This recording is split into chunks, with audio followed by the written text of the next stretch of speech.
Okay, a little recap here. What I'm taking for heavy metal. I'm taking not the dolly, but everything else here. I-beams, oversized pipes, and industrial stuff that's kind of heavy, very heavy in weight. You know, that's the motor alone was like 100 pounds. I thought it was so heavy, right? And I think that's still easily 100 plus pounds, maybe even 150 pounds. So I'm considering it heavy metal. It's not tin. It's heavy. So we'll see what they say about that. But anyways, this is my load. I'm thinking 1,200 pounds. I'm thinking there's rotors. There's rotors in here and mortar, cast mortar pieces and different things. So I'm taking this back. Then I gotta load on my truck here. Just as you can see, it's kind of coming over a little bit, right? Everything's in there. Like there's bikes and stuff, whatever. It's all safe up there, but that will be my next load. So we'll deal with this load here, and we'll just see the weight on this. Be pretty interesting, because I kind of saved my heavier metal, and I thought I'm going to scrap this, but I have a buddy. I'm going to see if that fits his truck. So, he does scrapping and stuff, so I'm determine this. If not, I can throw it next time. No big deal. It's only going to be worth $10 scrap, so no big deal, right? Okay. Can't film at the scrapyard at this particular scrapyard, but whatever I can film, I'll show you. Okay, I just took back the two loads. The HMS in a van, I figured it was 1,200. It ended up being 1,520 pounds. 159.50 for that load. It's 210 a net ton for that one. Tin was 2,380. I was hoping it was 25, so it was a little bit out, but it was okay. 166.50, 140 a net ton. So prices are still pretty good. Haven't seen any reductions yet, but I do have lots of volume, so I think that helps too, right? But anyways, so I'm gonna now take some non-ferrous. I got a little bit of aluminum I want to take back, and some stainless steel I have to kick around my yard. And not a lot, but I'll show you when I get it together. And then I'm going to go to the Flamingo Hotel in Surrey. Here was one of the oldest hotels that first started up in Surrey. It was a popular hotel, and they're actually going to develop the whole property, and they're supposed to be a barbecue there and a special invitation type thing. So do a little bit of video there. Mayor's supposed to go there. They're supposed to have like a wrecking ball type thing. I'm not sure what's going to be. If the machine's going to have a ball, or is it going to smash it against the side of the wall, like a wrecking party type thing. It's called Wally's Corner. So I'm not sure the whole, what it was all about. Was it a old guy named Wally drunk? Was that his corner? I don't know, but because in the picture it shows an older timer guy standing there in a picture kind of thing. So that's my impression of this, but I'll show you the brochure after. And what I'll do is I'm planning to get there. They said the first 500 people get a t-shirt and a special memento, which I'm not sure if I can make it on time there, but I need to get some of this scrap here, because this is just I take a little bit of a time when I can. Keeps the yard clean, but it's basically clean. It's all just getting together, going there, dumping it off. It starts 11 till 1:30. It's like a 2-hour barbecue. So okay, stay tuned. I'll show you my scrap when I got my van here. Okay, I got some cast here, a little bit of aluminum mixed here, aluminum. I found out water dispenser yesterday. I didn't film it, but aluminum there, some stainless steel, a little more stainless steel there.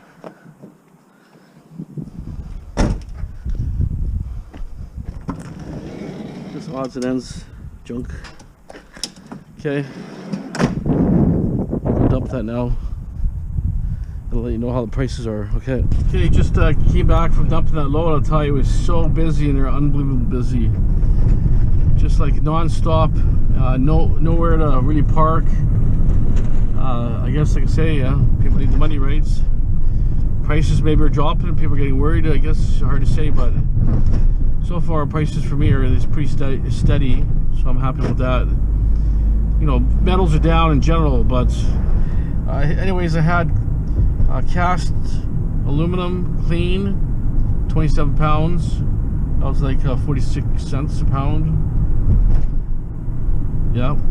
And then I had old sheet, was 45 cents a pound, so cash is a penny more. Like, I could have just left it all in the cart, but the guy kind of separated a bit.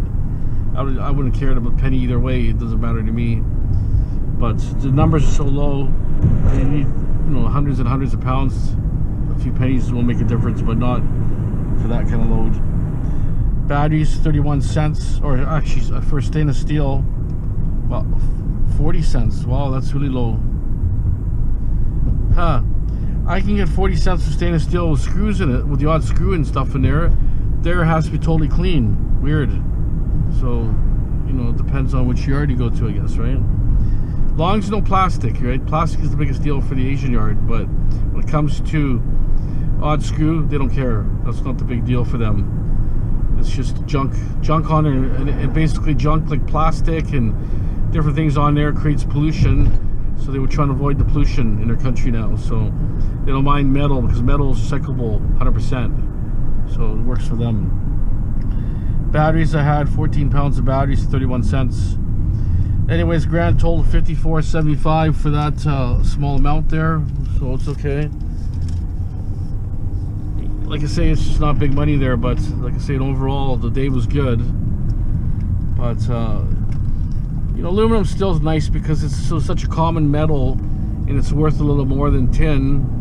If it's fairly clean, or it's not clean. If you get 15 cents, still better than tin. But the fact is, aluminum is everywhere. It's easy to find, and I just don't know why stainless steel is just such a beating on that. Anyways, I'm going to that building wrecking party, whatever, Flamingo Hotel on King George Highway here. I remember when I was a kid there, we were, I don't know, we were going to a bar at the time. I must have been around 19 or something, right? 19 or 20. Ended up going to a bar there, and we were there until like midnight, and the buses stopped. Because from they had the Sky Train, which came in like in the 80s, 84 I believe, or something, before Expo. Sky Train is New Westminster, but the bus from Surrey to New Westminster stopped at midnight. So I'll tell you, it was a nightmare trying to get across the bridge there, without buses, right? So it was funny. It was this guy was racing this pickup truck, and he was going real fast, and his hood blew open, and it smashed. I don't know if it smashed the windshield, but it blew over and dented his hood and everything. And anyways, he's repairing it. I said, hey, can we bum a ride? Just get over the bridge. He said, no problem. So he threw us in the back there of his truck. It was me and my brother at the time, Joe, and it was kind of a cool thing. We were able to get over the bridge. That was only our destination was to get over the bridge, take SkyTrain or regular buses home. That's kind of a memory I had of that hotel there in the old days. So, like I say, it was a lot of history there. We had Poncho and Lefties there, and they had strip bars and stuff. And now, like I say, all these old-time nightclubs are gone and not many around anymore. Even the strip bar is only a couple around. Used to be lots around in this town. I guess what it is, most of it, everybody sells alcohol now. You can buy alcohol and fine dining kind of thing, as long as there's food. And there's little mini pubs that popped up everywhere.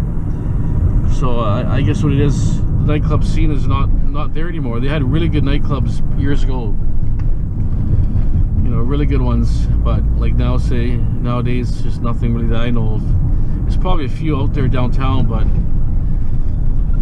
going downtown is a nightmare. Lineups are forever, and it's not like the old days. We used to drive a car or whatever it took. Like, I wouldn't drink and drive, but I would say someone would drive, not drinking, but we could drive somewhere and park without worrying about all these other things about buses and all that. But times change now. All these nightclubs are downtown, and parking's like $20, and it's not worth to drive anyways, to be honest. So and result is the lineups, get there like 9 o'clock or 8 o'clock at night, lineups already like 2 hours long. So, but that's how it is, the good old days. Okay, so we'll show some video of that. Hopefully we can see something, and what kind of the mirror will be there and a few things, and let's check it out. Okay, stay tuned. This ticket we got here, it says you're invited, Flamingo farewell party, Saturday, June 22nd, 2019, 11:30 to 1:30. And the address was 10768 King George Boulevard.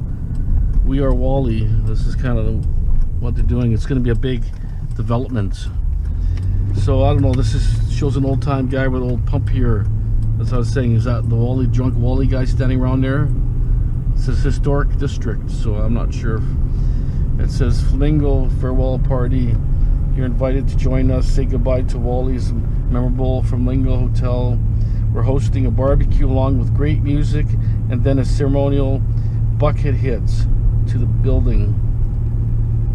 So anyways, there's a ticket here, so it could be interesting. We'll see what kind of highlights are. I just wanted to show you this because once you give this to them, you won't be able to see it again.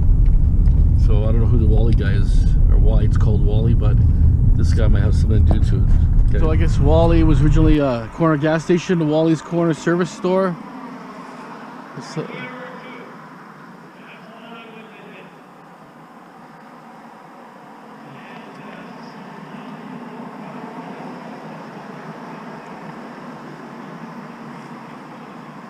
So that's the original Flamingo right here. Then he had the, for the 50s, I guess, 55. So kind of cool. Here's the cameo. It must have been a theater, I think. So it's not super early, but for Surrey being a pretty young city, that's what they're building. 3 huge towers and then a bunch of other buildings around and developing all area here. This was all developed recently. There was homes everywhere, and all between here, it's all going to be developed as low-rise, high-rise. Arthur Wally, there he is, right there. So it's the history about him. Let's pause there for a second. Hopefully, you can read all that.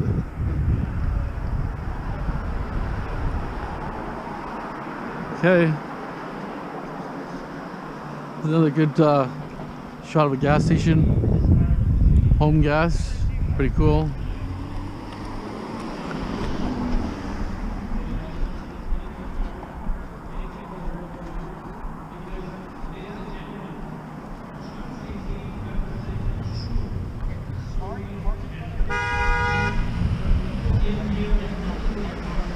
Okay, there's the machine.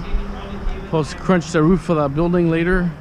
That's your He worked hard, all kind of odd jobs. Never looked back, and now he's one of the most successful developers the city have known. So that is the story of Canada. Okay.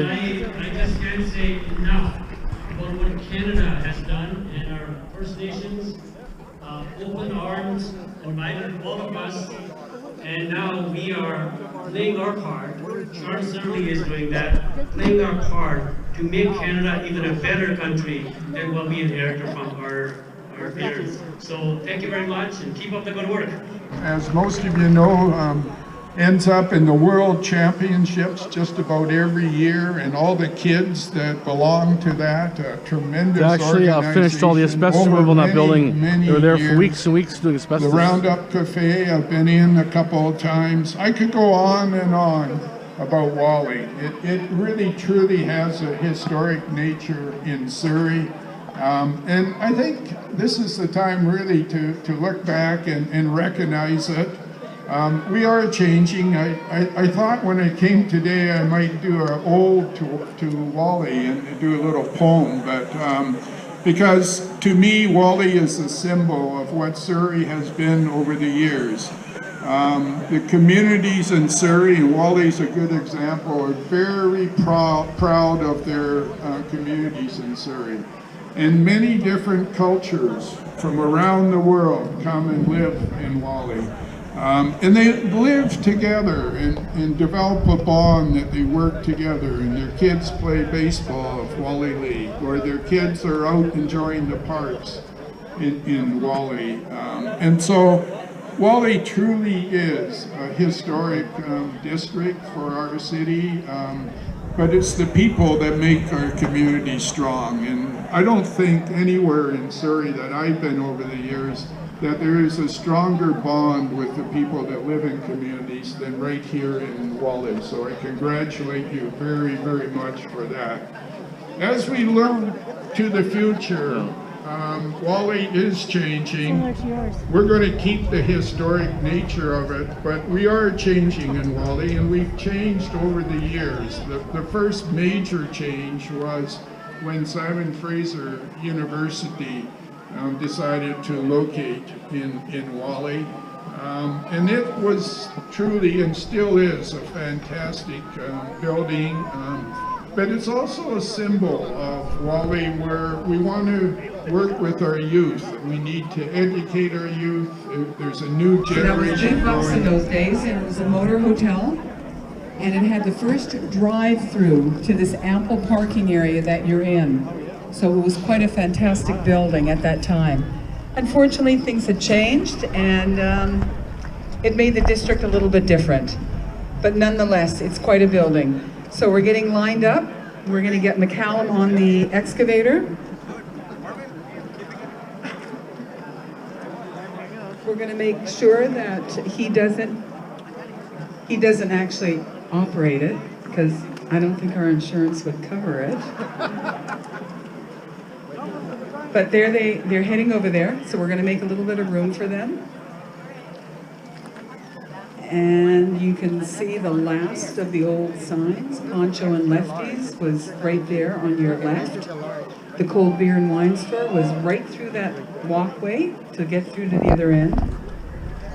And again, it was a 20-room motor inn where a lot of families did events here, weddings, receptions. And there was also the strippers, where I started, by the way. See, you all turned around and you looked at me and went, it can't be her. You're right. But we have the 3 stripper poles for those who want to buy it at an auction. And that's how we're going to raise money to be able to build those 3 towers. So they're walking and they're getting into that machine. And we do have a real operator there. I hope. Yes, we do. And we're going to do a countdown when they're ready. But when they're ready, you're going to join me with the countdown starting at 5. So when we're ready, we're going to ask all of you to do it with us.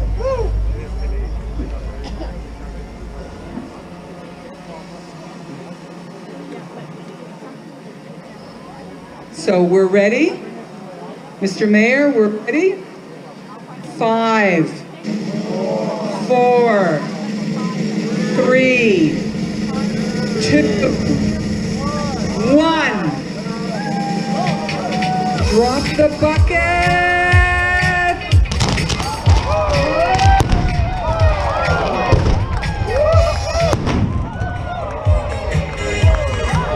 Folks, come on now, let's celebrate.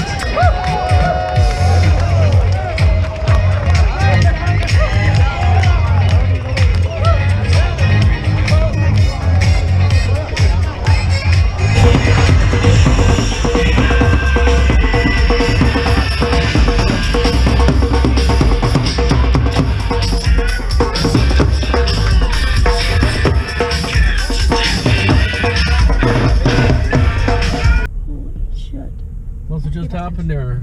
See the back? You must have been traveling pretty far.